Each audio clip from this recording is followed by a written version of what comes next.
Oportunidade de estarmos aqui na presença do Senhor.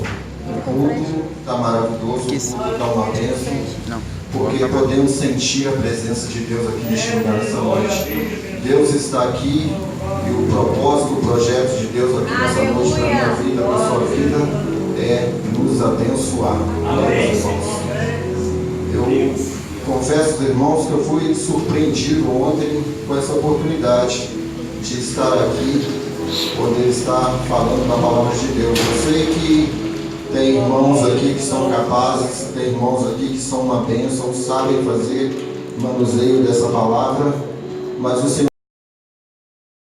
a oportunidade, eu louvo a Deus por isso, por poder, pela misericórdia dele, ministrar a palavra. Confesso, irmãos, que tem um tempinho que eu não pego muito em microfone para estar pregando dentro das igrejas. Eu tenho mais pregado no meio das ruas, nas esquinas, falado com as pessoas mais cara a cara, frente a frente. Eu tenho um pouquinho de medo de microfone, irmãos. Eu sou tímido.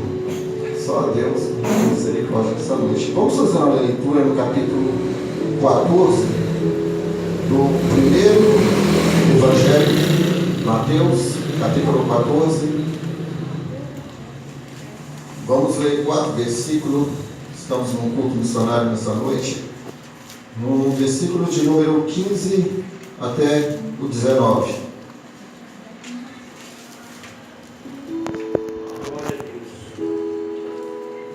Amém, irmãos? Bem facinho de encontrar.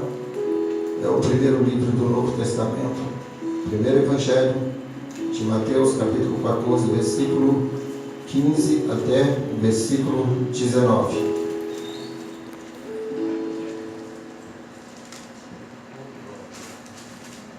Aleluia, Jesus. Vamos ler então nessa noite, irmãos.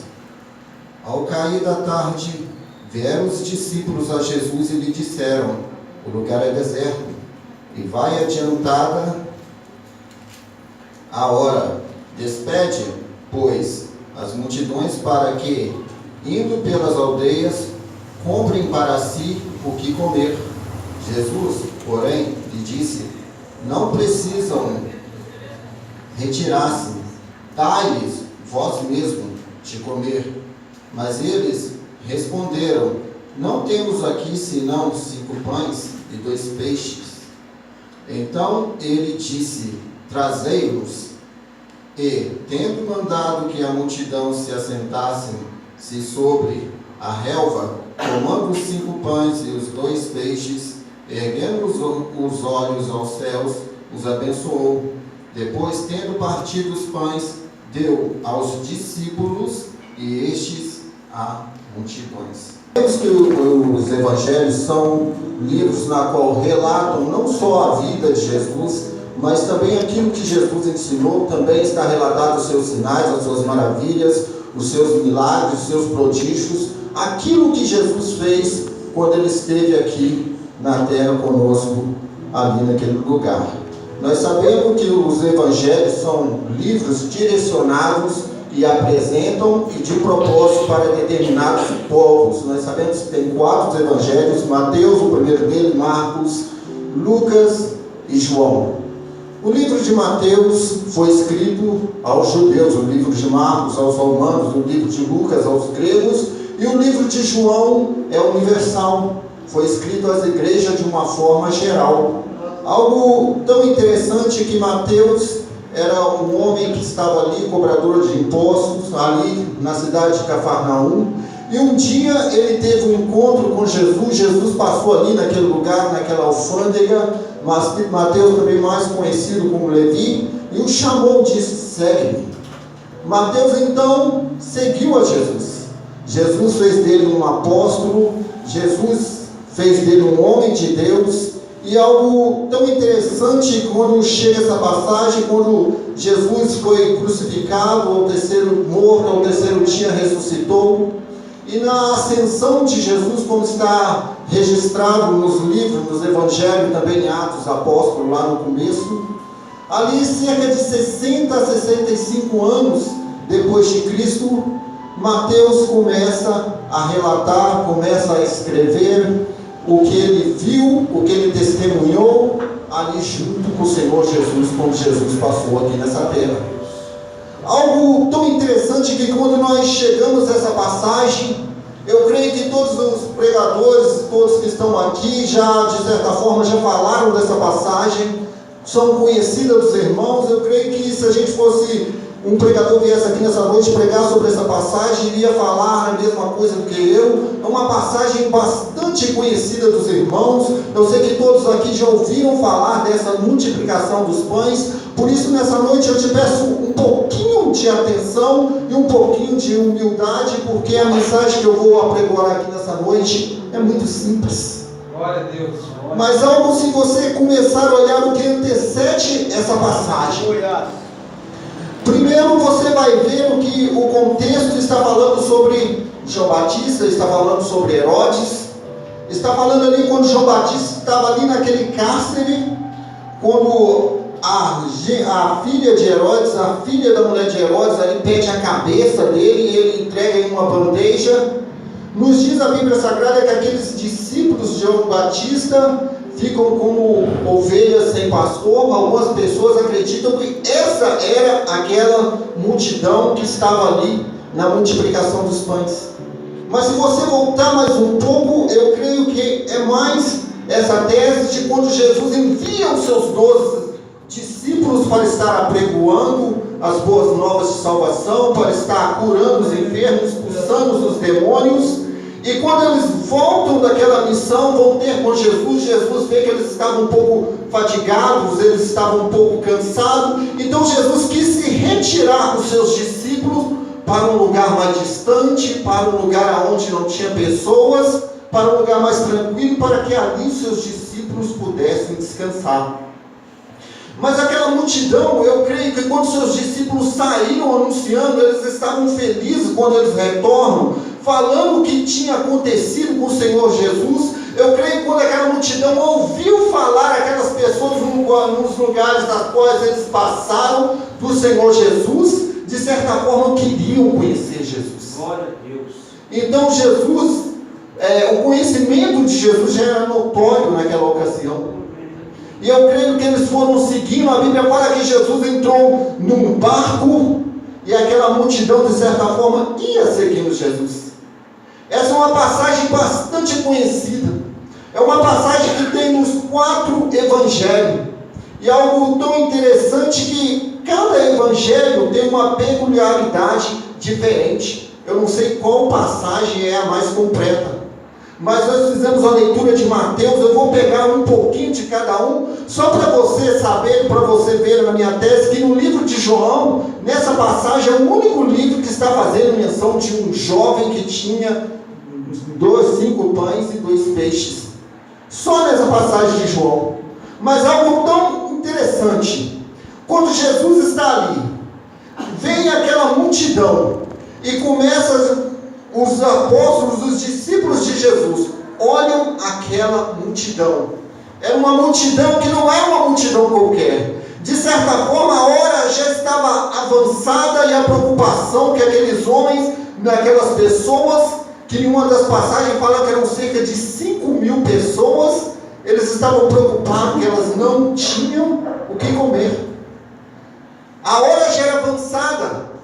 Os apóstolos chegaram, olha, a hora é avançada, essas pessoas elas não têm o que comer, o que vai fazer, a hora já é adiantada, vamos despedir essas pessoas para que elas vão até algumas aldeias e ali conseguem algo para comer. Talvez você está se perguntando aqui nessa noite já, nós estamos num culto de missão, onde nós devemos falar de missão nessa noite. Talvez é uma passagem muito usada, muitas das vezes, para se falar de prosperidade, para se falar de fé. Olha como a pessoa deu ali os 5 pães e os 2 peixinhos e Deus multiplicou. E eu estou usando essa passagem para falar de missões nessa noite. Glória a Deus. E você vai entender o que o Senhor me deu nessa noite. Aquela multidão havia uma necessidade muito grande. Glória a Deus. Aquela multidão precisava, de certa forma, de um recurso. E algo, se nós formos analisar hoje, se nós formos trazer para o mundo espiritual hoje, se nós formos olhar com os olhos espirituais, aí fora tem uma multidão com a necessidade tão grande. pessoas precisando de algo da nossa parte, de algo da igreja tão grande. Eu me recordo quando a gente estava pregando ali, eu e o Helder, porque Deus dá a graça a cada um de alguma forma. Tem uns que vão no presídio, tem uns que vão na clínica, igual os irmãos aqui, tem uns que falam de alguma forma. Eu já sou mais bem maluco, eu saio sem rumo, sem destino, sem direção, e vou onde Deus me leva. E um certo dia a gente estava ali lá nas Poças, e quando a gente passou, quando a gente voltou, a gente viu uma necessidade. A gente olha para o canto, tinha uma mulher chorando tanto, e eu entendi algo da parte de Deus. Aonde há sofrimento, aonde há dificuldade, aonde há escassez, é uma oportunidade que Deus está te dando para você falar dele. E a gente chegou, passamos, vi uma mulher chorar, nós não vamos perder a oportunidade. A gente já chega, como diz, às vezes a gente chega chutando a porta.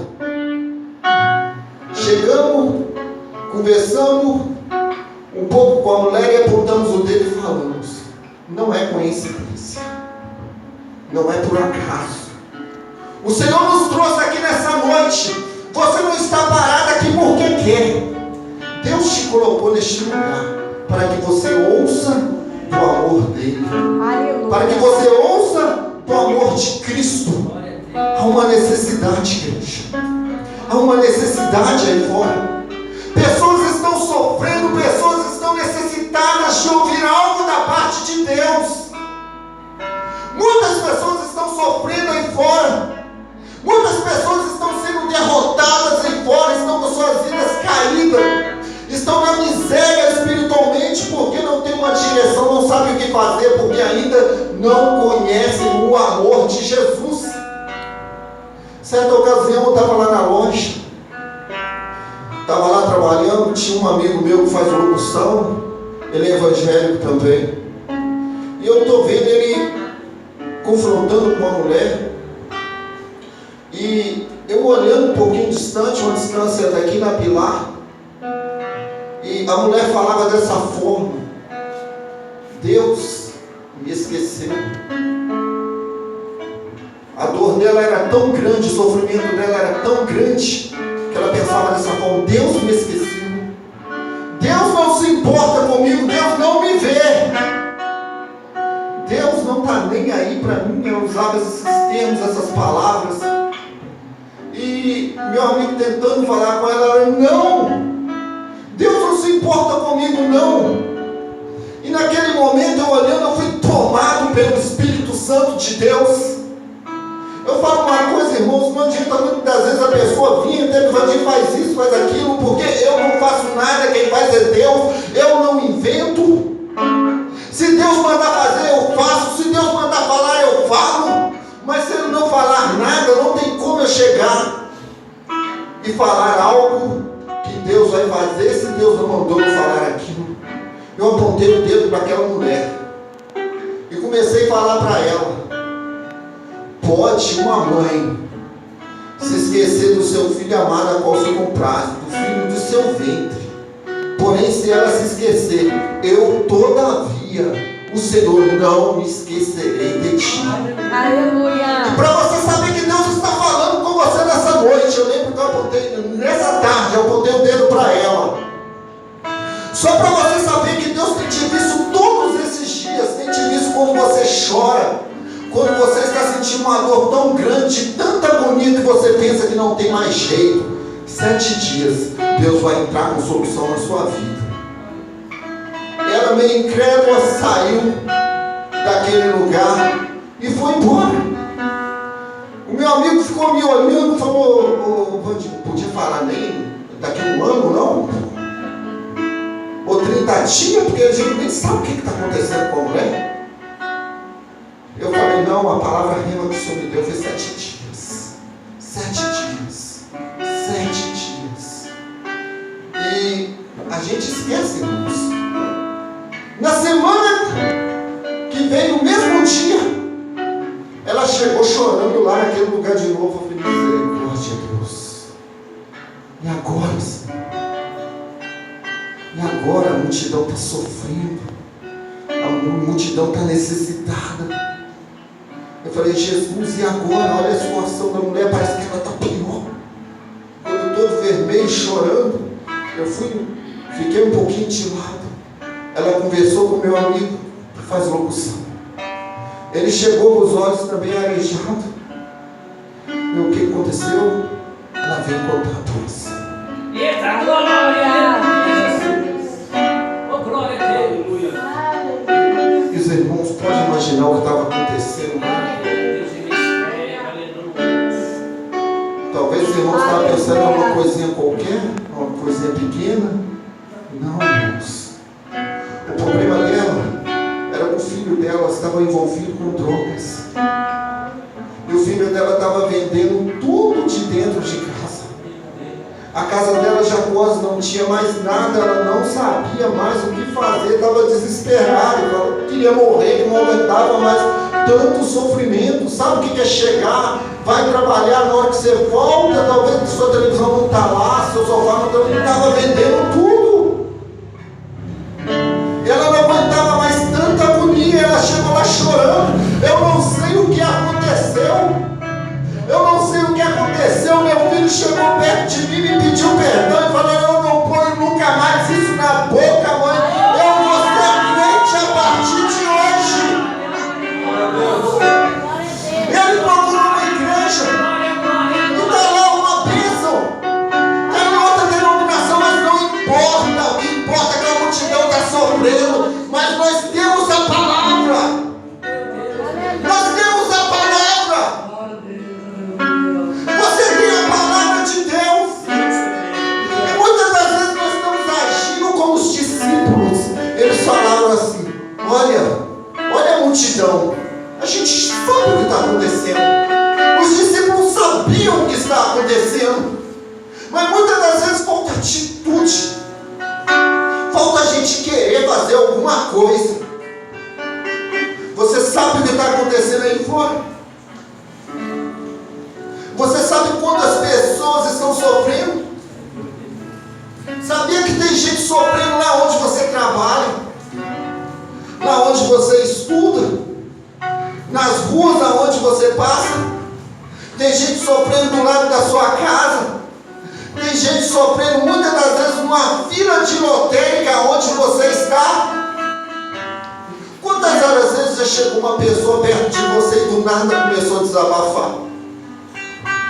Já começou a falar para você que está cheio de problema. E você desapercebido perde a oportunidade. Você desapercebido fala: pois é, né? As coisas estão difíceis mesmo. Não, irmãos. Fala do amor de Jesus. Quando chegar alguém sofrendo perto de você, desabafando, é uma oportunidade que você tem de falar do amor de Jesus.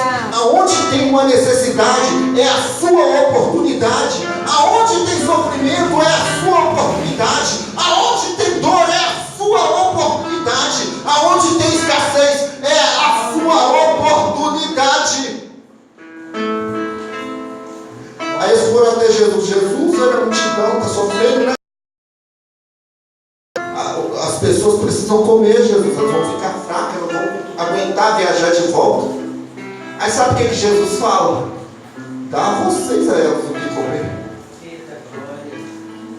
A missão de pregar o evangelho é minha e é sua. Aleluia. A missão de pregar o evangelho é nossa. Mas sabe o que acontece? Que a gente não se empenha, a gente põe tanto impedimento, a gente inventa tanta desculpa, irmãos. Os discípulos chegaram: ô Jesus, mas nem se a gente tivesse 200 denários de dinheiro, Jesus, a gente ia conseguir comprar alimento para essa multidão inteira. Já estava colocando impedimento. Muitas das vezes a gente está da mesma forma, irmãos, não mudou nada. Eles eram discípulos naquele tempo, nesse tempo somos nós. Nesse tempo é você. Nós somos os discípulos de Jesus que estamos aqui hoje. Aqueles cumpriram com a sua missão. Hoje nós temos que cumprir com a nossa missão. Você é discípulo de Jesus, Jesus continua o mesmo.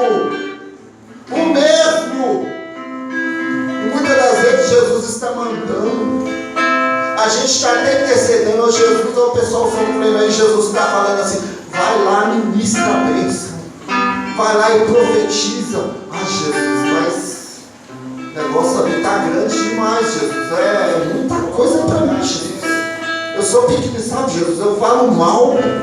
Ô Jesus, eu não tenho muita leitura não, sabe, Jesus, eu até queria pregar, sabe, Senhor, mas só que eu não sei muito bem me expressar, Senhor. Eu gaguejo, Senhor, aí eu falo errado, a gente põe tanto impedimento. Ai, Jesus, eu sou meio assim vergonhoso, sabe, Jesus? A gente põe tanto impedimento, irmãos. Tanto impedimento. E Jesus está contando com você aqui nessa noite. Aleluia. Jesus está contando com você para ministrar nessa noite. Todos nós que estamos aqui, sem exceção, todos nós que estamos aqui nessa noite, você já pode liberar uma palavra rema para qualquer pessoa, que essa palavra é uma palavra certa, uma palavra certeira, uma palavra eficaz, porque Jesus está aqui, Jesus tem te abençoado, você está na presença de Jesus, então para de inventar desculpa, para de colocar impedimento. E deixa Jesus te usar para curar essa multidão que está enferma aí fora, para curar essa multidão que está doente. Jesus quer te usar. Mas algo tão interessante, que muitas das vezes fala, Senhor, que eu tenho é tão pouquinho. Sabe por quê? Porque você pensa que é você que faz. Você pensa que é você. Que é você que liberta, que é você que cura. Não, irmãos. Quem faz é o Espírito Santo através da sua vida. Por isso você não precisa ficar tão preocupado. Não precisa ficar com medo. Medo é normal. Deixa eu te falar uma coisa nessa noite. Eu estava com medo de estar aqui. Quem não tem medo? Quem não treme? Quem não sente frio na barriga? Quem o joelho não bate um pouquinho no ombro? Mas deixa eu te falar, o medo só é prejudicial quando ele determina as suas ações. Ele só é prejudicial quando ele te impede, ainda com medo, quando ele te impede de vir aqui, pegar esse microfone, quando ele te impede de você fazer algo para Deus, aí ele é prejudicial na sua vida. Quando ele começa a determinar as suas atitudes. Mas mesmo com medo você vai, eu creio, Deus está comigo, porque você é ser humano. E como ser humano nós somos dotados de sentimentos, de emoções. Mas eu vou assim mesmo, porque eu creio que quem faz é Deus. Glória a Deus. Quem faz é Deus. Eu espero que Jesus, o que tem aí? O que você tem nessa noite? Ah, é só 5 pães, a multidão é muito grande, 2 peixinhos. Mas é com isso que Deus vai te usar. É com pouco conhecimento que você acha que tem. É com o jeito que você fala, que muitas das vezes você pensa que gagueja. É com muitas das vezes com a sua timidez, com a sua vergonha que você acha que tem, com o seu jeitinho que é mais calado, que é mais parado, mas é dessa forma que Deus vai te usar. E algo muito interessante, que eles levaram os pães até Jesus. E quando eles levaram, o que Jesus fez? Jesus multiplicou. Mas quando Jesus multiplicou, o que Jesus fez? Agora eu vou dar a multidão. Jesus não falou, agora vocês, discípulos, pegam e alimentam a multidão. Você está me entendendo nessa noite? Eu vou te explicar. Eles levaram até Jesus. Jesus multiplicou, entregou aos discípulos, agora alimenta a multidão. Jesus vai pegar o que você tem, vai multiplicar e vai te usar para abençoar as pessoas. Glória a Deus. Algo tão interessante, irmãos. Quando eu vi isso, Senhor, isso é tremendo. Aleluia. Que pode ser pequenininho, pode ser simples, mas o Senhor pega, faz uns pequenos, leva no meio dos grandões. E lá você se destaca por causa da presença de Deus. Quando você abre a boca, as pessoas já sentem algo diferente. Glória, aleluia. Algo tão tremendo. Nós temos que tomar uma posição, irmãos. Certa vez eu vou encerrar, porque eu Eu sou muito tagarela, irmãos. Eu achei que eu ia falar 10 minutos. Nós estávamos ali em Belo Horizonte. Meu pai tem um aparelho no peito que chama desequilibrador. Esse aparelho, ele libera a carga para controlar a frequência cardíaca do meu pai, quando às vezes ele fica nervoso, etc. É um aparelho muito caro. E no começo, quando meu pai colocou, ele tinha que ir em Belo Horizonte de 3 em 3 meses, num hospital chamado Biocó. E eu e meu irmão ia com ele. E essas viagens ficavam muito pesadas para o meu pai, que ele pagava alimentação para todo mundo, para minha irmã, para mim, para o meu irmão. E certa vez, quando a gente estava indo, eu falei com o meu irmão, eu e nós dois conversamos, falei, olha, está ficando pesado para o meu pai. E agora é o seguinte, na hora do almoço a gente rapa fora, vai lá, não estou com fome, inventa alguma coisa para ele não ter que fazer nossa despesa. A gente estava na bênção, meu irmão tinha 3 balinhas daquelas de goma no bolso, e a gente foi. Aí quando meu papai, não estou com fome, eu vou dar uma volta, hein, pai, até chegar na hora do seu atendimento, meu irmão também foi e nós rapamos fora. Aí meu irmão foi, vamos dar uma volta nessa avenida aqui, que tem um montão de loja de carro ali, a gente gosta de olhar carro, né, irmão? Pelo menos olhar a gente pode. Sonhar não custa nada, e olhar não paga. A gente foi. Quando de repente a gente vira a avenida, a gente com muita fome, estava até com o olho fundo, olhava para o meu irmão, já estava bambo, até amarelo. Na hora que a gente vira a esquina, um restaurante. Aquele cheiro de comida tão bom, aquelas cadeiras na calçada, o pessoal se alimentando. A gente passa outro restaurante do lado. Anda mais um pouco, outro restaurante do lado. Eu olhava para a cara dele, que ideia boa que você teve. A gente com tanta fome. E de repente a gente olha, a gente eu fixei os olhos na mesa de uma pessoa. Eu e meu irmão, imagina a gente assim. Hipnotizado. Imagina aquele prato com aquele arroz soltinho. Aquelas batatas, acho que chama palito, aquelas canudas fritas, sequinhas, com aquela salada com pepino, aquele negócio verde, você corta, com tomate, alface, aquele bifão de porco. Eu só tiraria a cebola dele, que eu não gosto, ele estava encebolado, com aquele feijão inteiro quebradinho, e uma taça de suco de laranja cheia de gelo.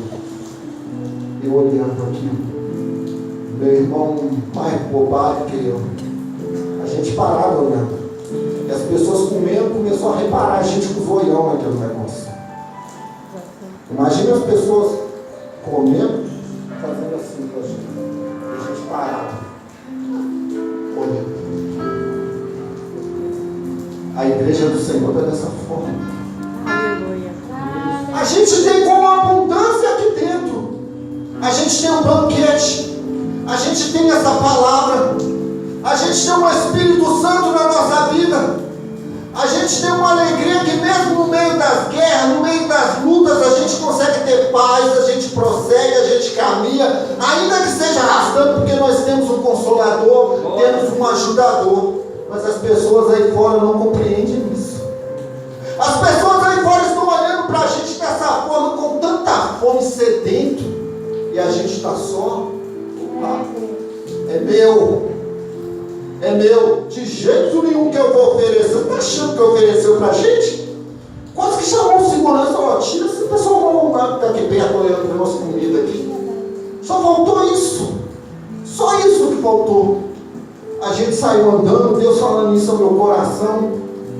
E de repente, eu encontro com uma mulher com 2 crianças pequenas, de 3 anos, a outra aproximada de 5 anos, com um homem falando assim: olha, a gente vem consultar aqui. Por favor, não é dinheiro, não precisa me dar dinheiro, mas compra algo para comer para os meus filhos, que eles estão com muita fome. Eu olhei para o meu irmão, aí